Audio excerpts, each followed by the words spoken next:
two of the most respected directors in Hollywood just did the unthinkable. Steven Spielberg and Francis Lawrence, giants behind some of the most iconic films of our generation, have allegedly exposed rising star Rachel Zegler in a move so bold and so quiet, it sent shockwaves through the entertainment industry. This isn't about gossip or petty industry drama. This is about legacy, professionalism, and what happens when Hollywood royalty decides they've had enough. And at the center of it all, a young actress whose meteoric rise may have just turned into a catastrophic fall. Rachel Zegler entered the industry like a comet. With a breakout role as Maria in Spielberg's West Side Story, she seemed destined for greatness. She had the look, the voice, the opportunity of a lifetime, but behind the camera, something darker reportedly brewed. Whispers began to circulate. She was difficult on set. She challenged authority, and she carried herself not with the humility of a newcomer, but with the entitlement of someone who believed she already belonged on Hollywood's Mount Rushmore. And Spielberg? He noticed. According to insiders, it started early. Rachel didn't just question direction, she openly resisted it. She argued over blocking, rejected line deliveries, and even dismissed decades-old scripts that had shaped cinematic history. She wanted to rewrite scenes, adjust camera angles, and refused reshoots unless her creative vision was honored. For Spielberg, a man who's directed titans like Tom Hanks and Meryl Streep, this wasn't just unusual, it was unacceptable. But he kept his composure, choosing not to confront her publicly. That silence didn't last forever. The breaking point came when Rachel, in an interview with Allure, made a subtle but pointed comment about older directors being unable to handle strong women.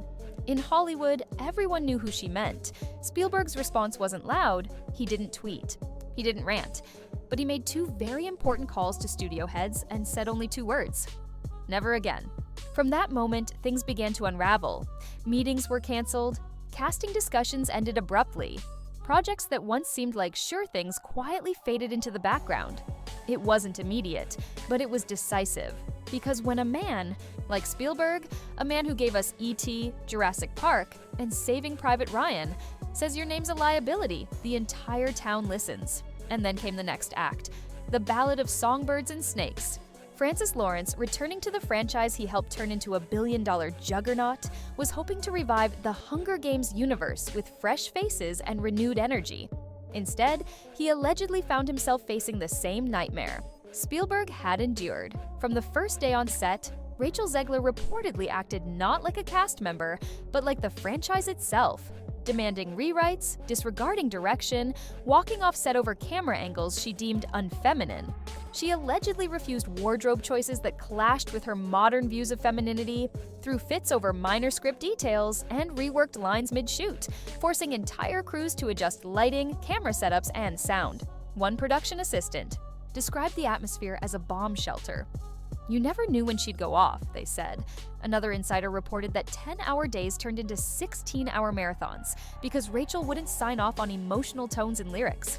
And the result?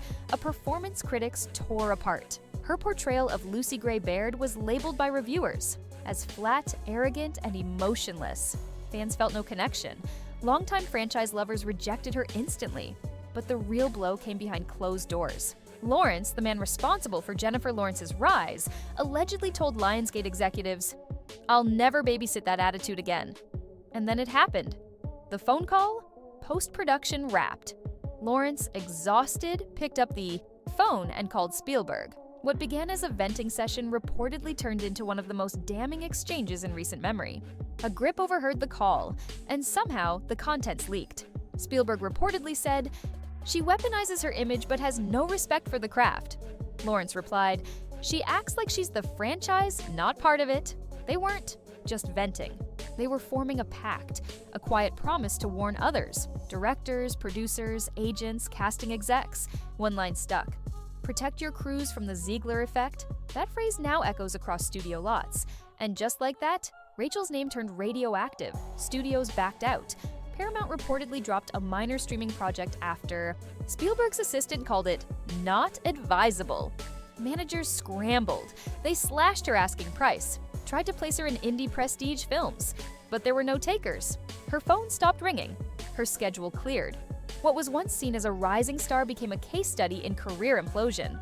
Hollywood doesn't always cancel loudly, it cancels silently, surgically. Not with scandals or lawsuits, but with silence. Spielberg didn't need to make a statement. He just stopped taking her calls. And the rest of the industry followed. But the final nail wasn't a call or even a quote. It was Snow White. The film was doomed before it hit theaters. With a $350 million budget and less than $45 million in domestic opening revenue, it was a historic flop. There was no red carpet, no junkets, no press tour.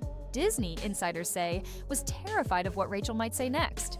After a string of viral PR disasters, studio execs reportedly slapped a "Do Not Hire" tag next to her name. Even Disney walked away. By early 2025, the industry was done whispering. Francis Lawrence and Spielberg met for lunch, not to gossip, but to compare notes. They talked about rebuilding sets, lifting morale, and repairing what Rachel had allegedly broken. The conclusion? If the studios won't protect the crews, we will. Within days, agents got the message. Casting directors did too. Rachel fired off a cryptic tweet, "Silence is violence," only to delete it 10 minutes later. But the screenshots live forever. And now, so does the fallout. Rachel Zegler isn't just a controversial figure, she's a case study in how quickly Hollywood can turn. One moment, you're the future of the industry, the next, you're the warning. Others tell interns on day one. Spielberg and Lawrence didn't shout. They didn't need to. In a town built on silence and signals, they whispered, and the world heard a thunderclap. Rachel Zegler may still have fans. She may still fight for a comeback. But one truth is now etched in Hollywood lore. Never underestimate the quiet power of two legends who decide you're not worth saving. If you found this expose eye-opening, don't forget to like, subscribe, and hit the bell icon so you never miss a story Hollywood doesn't want you to hear. What do you think about Rachel Zegler's fall from grace? Drop your thoughts in the comments. We rate everyone. See you in the next video, where the truth never stays hidden for long.